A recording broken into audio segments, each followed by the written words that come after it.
Welcome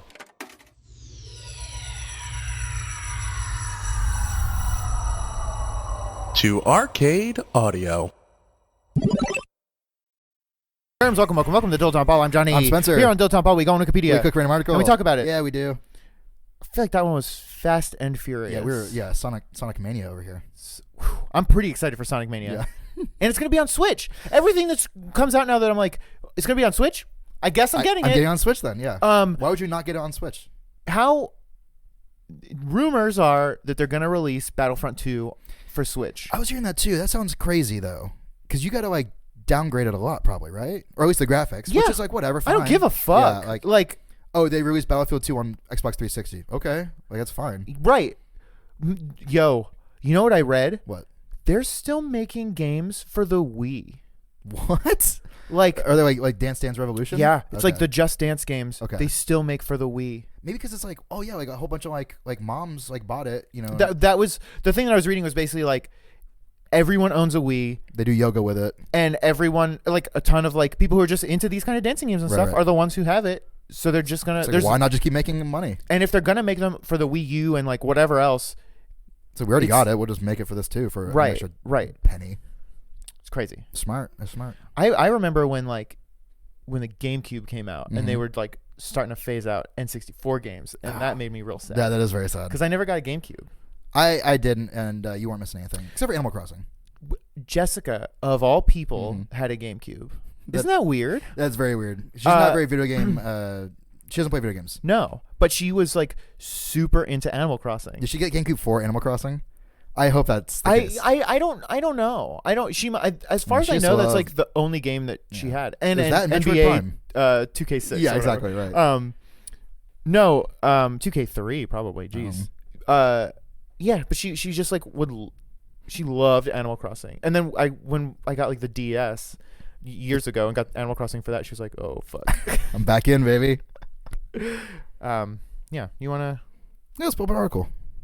Let's do it. Okay, let's do it. You want to do it? Yeah, I'm working on it.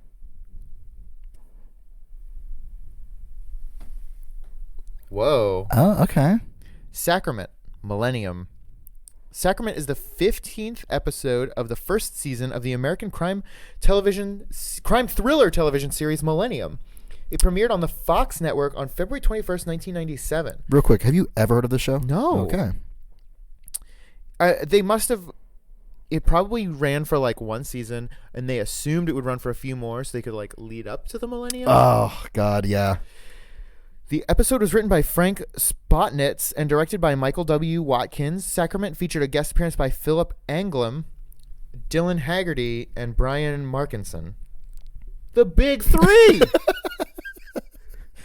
When I think 1997 crime thrillers, yeah, I'm definitely thinking Martin Markinson and Dino. Philip Anglem, Dylan Haggerty, Dino Bravo. Millennium Group consultant Frank Black. That's a bad TV name. It's hard to say. Frank Black. Black. There's too many glottal stops. Yeah. Frank Black. Francis Black would have been better. 1,000 times better. Yeah. That's just a sidestep over to it. That took me 2 seconds. Yeah. Imagine if we had workshopped this. Imagine if we were if we were head writers on Millennium. Yeah, look, hey, listen, Johnny Spencer, we know you're only 9, but we think you got some really great ideas here. Millennium Group consultant Frank Black faces difficulty when his sister-in-law is abducted after her son's baptism. Sorry, hold on, read that entire sentence again, please. Millennium Group consultant Frank Black faces difficulty when his sister-in-law is abducted after her son's baptism. What the fuck are you talking about? This is so difficult. My sister-in-law's... This is real tough for me. Meanwhile, Black's daughter, Jordan, begins to show signs of experiencing the same seemingly psychic visions that have plagued him. What? So how are you going to bury that lead? He's psychic. Spotnitz's script for Sacrament, which he has called his favorite of those written for Millennium, draws inspiration from real-life serial killers John Wayne Gacy and Dennis Nielsen. I've never heard of Dennis Nielsen. Oh, excuse me. I owe him. The episode has received mostly positive reviews from critics and was viewed by approximately 6.81 million households during its original broadcast. 6.8 people. I mean, then there's the plot, but it's probably not going to make much sense. No, it won't. So Frank Black's psychic, but he couldn't foresee his his sister-in-law's abduction. So his nephew. He was too busy concentrating on that baptism. Yeah, for sure. Millennium Group member Frank Black joins his brother Tom and sister-in-law Helen for their newborn son's christening. After the child is baptized, Black joins his daughter Jordan, finding her in hysterics. She claims, Dad, I'm psychic. She claims to have seen a man hurting Helen. When Black and his brother rush outside, they find the baby in the back of Tom's car, but Helen is gone. Black's contact in the Seattle Police Department, Bob Bletcher. These names are very bad. They're very bad. Insists that Black should not get involved in the case as he's too close to the victims. However, Black insists he can be of assistance and reviews security footage of a stranger investigating Tom's luggage after their flight. Bletcher reports that a stolen car has been found abandoned with Helen's blood inside. Fellow Millennium Group member Peter Watts helps Black identify the kidnapper from a set of pictures of sex offenders in the Seattle area. Black recognizes Richard Green as the man from the airport footage. So is the Millennium Group like the FBI or something? What's the Millennium Group? Psychic FBI. Is that what they are? I mean, maybe they're a law firm. The Millennium Group. Like, damn it. Millennium, and Group. For the future. Tom later searches Black's office, stealing his gun and finding Green's name and address. Tom confronts Green at his home, demanding to know where his wife is. The police, who have been watching Green's house, intervene and take Tom home before anyone is harmed. Okay, so Tom Green kidnapped the baby? Yes. Is that what's happening? Yes. Okay, so it was a prank. His bum is on the baby. Okay. Black apologizes for keeping information from Tom, but warns him that his outburst is exactly why he did so. Watts has meanwhile tracked forensic evidence from the abandoned car to a cabin in the woods. Oh, a tie-in with the movie that came out 10 years later. Yeah. Blood found there matches both Green and Helen, and a ring is discovered, which is identified as Helen's wedding ring. Oh, no. And the wedding ring has powers to it? Meanwhile, a mysteriously ill Jordan continues to ask about Helen's whereabouts, and her remarks about Helen's conditions lead Black to believe she is starting to experience the seemingly psychic visions he is capable of seeing, which allow him to see people, the evil people. This is a long-ass sentence.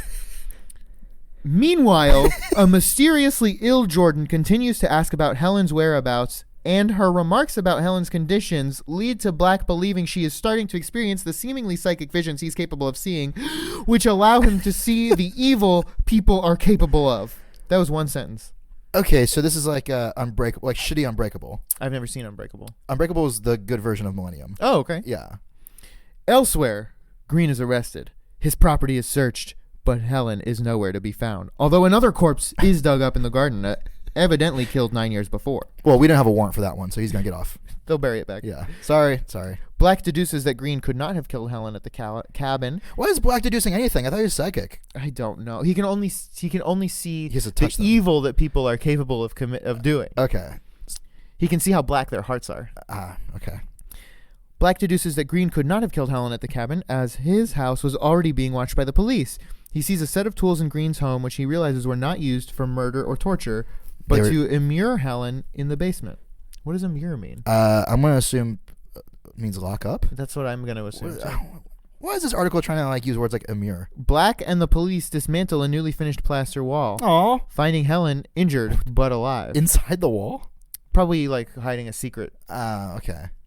Cavern. It is at this point that Black realizes Green was simply a pawn used by his father to lure victims to the house. Fuck.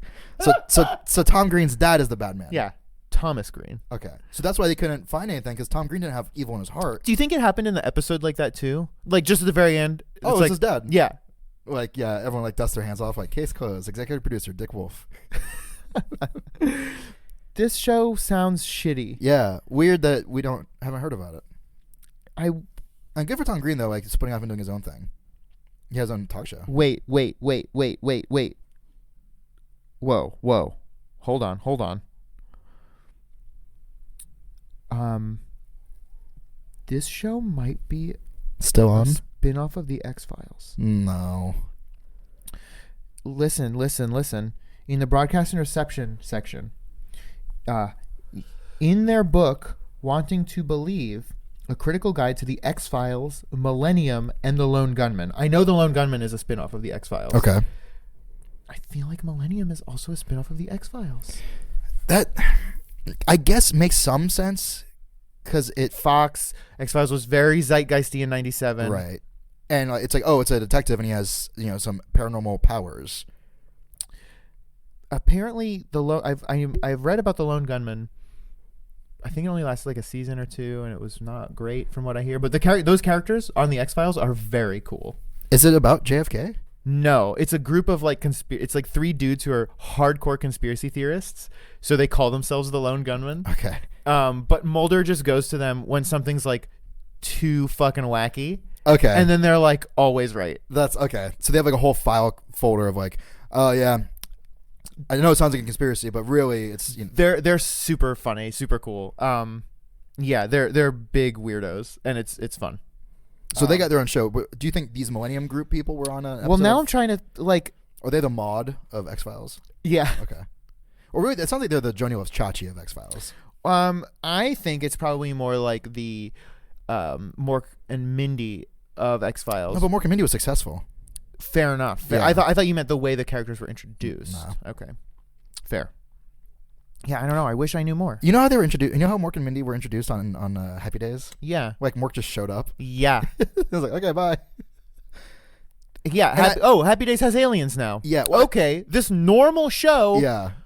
about normal people has aliens now. The way I think, I can never remember which way it is, but I think the way it happened in real life was Mork showed up and people were like, what the fuck? But what was supposed to happen was the show Mork and Mindy was supposed to have aired like that same week or something, but it just got pushed back. So it was like, who the fuck is this Mork character? I always assumed that it was a direct spin-off and not just a crossover. I can't remember. There was something there that was like that got like goofed up and it was like, that's very funny. Yeah. You know, the Office, the television show. Mm-hmm. There was one episode in like the last season that was a backdoor pilot for a show that never aired, which was supposed to be about Dwight and his farm, Okay. and his family, and it was called The Farm. So there was Okay. like kind of an episode that was just The Farm. Is it the one where they had like a wedding there or something? And They did. It wasn't the wedding, but Yeah. there something happened in, there. like his barn. Yeah. Yeah, I remember that. But it just never took off. That was probably smart because yeah. The show had certainly run its course by then. Yeah, and he's like, "Oh, you're gonna spin off Dwight? Nah, that's cool. We got Big Bang Theory. It's like the same thing." It's a different network, but Yeah, no, but you know what I mean. It's like, they got to it first. They scooped us. is it the same thing? I don't want to watch some Dwight character and his dumb Dwight brother. I feel like his brother's just running around in just overalls, like no shirt, just like Mose, yeah, just like eating beets raw. Yeah, well, he's like a wild man. Basically. Yeah, exactly. Yeah. Man, The Office was very good for a while. Yeah. What's your favorite episode of The Office? Or were you never probably that into probably it? the paintball episode where they just like ran around shooting paintballs at each other? That was Community. Oh. Probably the one where they filled in the hole and they put a community center there or a jungle gym or something, right? And then Leslie ran for office. Oh, you're thinking of the entire series of Parks and Rec. Yeah, from start to finish. No, was my favorite episode of The Office was Parks and Rec as a whole. Mine is the one where one where they have Thanksgiving. And then someone gets slapped. It's Friends. I don't know what the Friends Thanksgiving episode is, but apparently it's like the most famous episode. Oh yeah. Pivot. I don't even remember that. But Friends fans are like dying right now. Marcel, right? I don't know what that is. That's the dude. When they added Friends to Netflix like a few years ago, Jessica like really likes Friends, so we watched it. Well, she watched it all. I watched it here and there. Starting in the first season, the show starts out already having like jumped the shark. In the first season, Ross has a pet monkey. Yeah, that's pretty crazy. Which is like what a that's weird what gimmick. you do. Season 6, Yeah, we're we need losing steam. We right. need a monkey in here. We gotta boost this Ross character. Let's get a monkey up in the joint. We need a cousin Oliver. Yeah. But it just starts with a monkey. It's very strange. The monkey's name was Marcel. Does it leave? Like episode 2, he's gone. It's like the whole fucking season. Oh, God. It might even be the second season too. Like that monkey is there for a long time. Happy Days had a character that was there for the first season and then was never there again. The brother who played basketball. Yeah. It's like where's Chuck? I don't know. He's in his room. Where's Marcel? I don't know. I went to college. All right, I got a pitch for a show. It's about 7 friends and a monkey. It's called Friends and a Monkey. Can we put a pizza place in there? I like where your head's at, but the title's a little long. Let's cut it in half. A monkey. No, the other way. One pizza place and one monkey. No. Here on- Drop the pizza place. Isn't it weird that Ryan Reynolds was in Two Guys and a Girl and a Pizza Place? Yeah, very, very strange. Because now he's Deadpool. He's Mr. Deadpool himself. It's Mr. Deadpool, yeah. Well, one Deadpool, a man, and Pizza an pool. automobiles, trains, and planes. What do you think is your favorite television show of all time? Oh man, I mean, It's hard. there's so much good television, so much bad television. Yeah. I mean, it's probably something stupid like Dragon Ball Z because it's just like what I watched so much of it when I was a kid that it just permeated my consciousness. Man, I think I've mentioned it before on the podcast, but for a while, I don't know if it's still on there, but the first like 50 or 60 episodes of Pokemon were on Netflix. Very bad. And I watched them, and yeah, they are extremely bad. It like mind-numbingly bad. But I watched them all.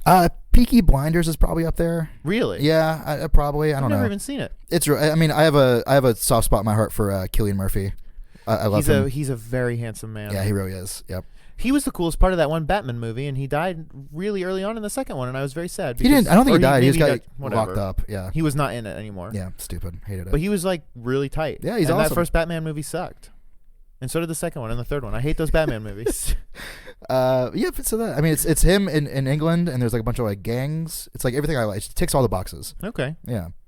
Well, get off my back, dude. All right. I like Cillian Murphy. That's fine. Okay. Don't know why I have to like jump down my throat about it. Who's your favorite actor of all time? Bruce Willis, dude. Like, fuck, back off. yeah, get the dang it, dude. I don't know who mine would be. I can't. I mean, I've historically said Cillian Murphy, but he's been in like 3 movies, right? And 2 of them were like zombie movies. So was he in Sunshine? Yeah, actually, I think he was like the captain. He was man. the son, I think. I think he was the son. Yeah. Cool. Yeah. I think. So who'd you say it was? My favorite actor? You know who I think it actually is? Ben Foster. Oh, the actor? Yes, the actor. He's like a character actor, and he plays like super small roles and stuff. Yeah. Although he did have a huge role in what was that movie called? It just came out, and it was him and the man who was Captain Kirk in the Star Trek movies. Mm-hmm, yep. What was that movie called? Hell or High Water. He was in Hell or High Water. Was it a cowboy movie? Kind of. How come I didn't see it? It was pretty tight. Is Ben Foster like is he that actor? Yes, he's Okay. that actor. Okay. He played Archangel in X-Men 3. And he played the Oh, is he a young man? not anymore. He's like a beautiful blonde man in Yes. X-Men 3? Yeah. I'm thinking of like Ben Wallace? Ben Foster Wallace? Oh, he's like a bald man who looks like he could be Macbeth. I don't know who that is. Damn it. Who am I thinking of? Ben Kingsley? It is Ben not. Foster Wallace. I'm an idiot. No. He played the young boy Archangel in that movie, and he was in a lovely Disney Channel show called Flash Forward with Jewel State. Okay. Ooh. Of Firefly fame. Yeah, never and seen that Space show. Case fame. Oh yeah. Yeah. She was Susie, I don't know. or was she Catalina? She was either Catalina or Catalina's best friend Susie. I believe she was Susie. Was she the robot? No, the robot I feel like was an adult who played a robot. Yeah, probably. Yeah. And the Black Ranger from Power Rangers played a character on Space Cases. Really? Yeah, I forget. I think his name was Zach. Harlan Band. No. Harlan I'm Band. pretty sure. I was really into Space Cases. Yeah. Speaking of Power Rangers, whoa, shit! I saw Power Rangers. How's that? Dude? I need you to tell me how it is because I don't want to see it. It was like very campy and Okay. very bad, but I fucking loved it. It was like very goofy. Okay. But it was very fun. It was very fucking fun. It checked every single box that I needed it to check. Yeah. So it had Ben Foster in it. Yeah. Which one was he? He Was played he Alpha 5? Well, it was really interesting actually. When all of the Rangers were in their suits, Ben Foster played them. But when they were out of their suits, they were played by the Okay. teens with attitude that they cast. Who played the Megazord? The Megazord was it was fuck. Gollum. What's his name? Andy Serkis? Yeah, it was Andy Serkis. Not in motion capture though, just in just a the suit. man Andy Serkis. Yeah. No, I'll tell you though, the most disappointing character in the whole thing. Rita? No, she was wonderful. Okay, cool. She was very good. Good. Alpha 5. Really? Yeah. Bill Hader like brought nothing to that character, and it was very disappointing. Weird. You would think he'd be like the most like, oh, here comes Bill Hader. Because they Alpha 5 is like very goofy in the TV show, and he's voiced by the same guy that voices Daggett from the Angry Beavers and Invader Zim, and oh wow, yeah. So aye. He does say aye, which I was very happy about. But they made him a lot less silly. You need to make him more silly. Yeah, right. They made him like very kind of like a cool robot, more serious, and he had some quips and japes. But it was not the same. He was not the frazzled goofball that Alpha 5 once was. Zordon was pretty cool. They added, and I don't remember if this was on the original TV show or not, but they added a lot of cool backstory between Zordon and Rita, which I don't think was in the TV show. They used to date, right? No, Rita did marry Lord Zed, though. Okay. I don't know if you want me to like ruin it if you're going to see the movie. I'm never going to see this movie. So basically, Zordon and Rita were Power Rangers like thousands or millions of years ago, and damn, that's cool. Zordon was the Red Ranger and Rita was the Green Ranger. Ooh. And basically Rita betrays the other Power Rangers for like in search of power or whatever, man. And so that explains why she makes the Green Ranger. It's very cool. Damn. So then Zordon's like, okay, the only way to stop Rita is to like bomb this planet, and they're on Earth around a bunch of dinosaurs. So like the only way to stop this is to bomb this planet. So they like launch a meteor at the Earth and destroy all the dinosaurs and stuff. But they also Zordon dies. So does that explain why all the Rangers have dinosaurs for cars? They say that like they take the form of the most powerful beasts from each planet or whatever. Man, that's so cool. So basically, Zordon. How come mine's a whale? Sorry. Zordon it's like his sentience, like inside of their old spaceship. Like in the mainframe of the spaceship, and then Rita, I forget how Rita comes back to life, or maybe she didn't die. Astronauts open a dumpster. I know that. It wasn't, but at the end, Rita does like, it's kind of implied that she like goes to the moon. Damn, dude, it's pretty tight. I'm glad you ruined it because now I might actually watch it. But keep in mind, it's like very campy, very goofball, very trashy. Yeah. Okay. But they did a lot of really cool shit, and I really hope that they make a sequel. Okay. And they did a very cool stinger for what the next movie is going to be if they make it. It is very cool. What is it? So the way that all the Rangers meet originally, they're in like detention or like summer school or whatever. Sure, Breakfast Club. Yeah, for real. And then it's like, we got a new kid coming today. Oh boy, his name's Tommy. Yeah, and then it. it's fucking cool. It's very good. It's very cool. All right, go see Power Rangers. It's very good. See you later. Also, they're going to be showing off Fifth Element in theaters in May, so I'm gonna go see that. I've never seen that. Oh, it's very good. You would like it. It's very good. It's wild. Also, Chris Tucker's in it, and he's the fucking best. Weird. It's Bruce Willis and Chris Tucker and what's her name? Mila Jovovich, who is you would only know from Resident Evil. Yeah, it's very good. She was also that's Kate. Also Gary Oldman. Oh, nice. Gary Oldman's the bad guy. It's so fucking dope, dude. That's cool. Yeah. I was gonna say. And she was in Click, but I'm thinking of Kate Beckinsale, who is in Underworld, which is okay, Resident Evil. Yeah, for vampires. Yeah, and werewolves. Thank you for playing Arcade Audio. Play more at arcadeaudio.net.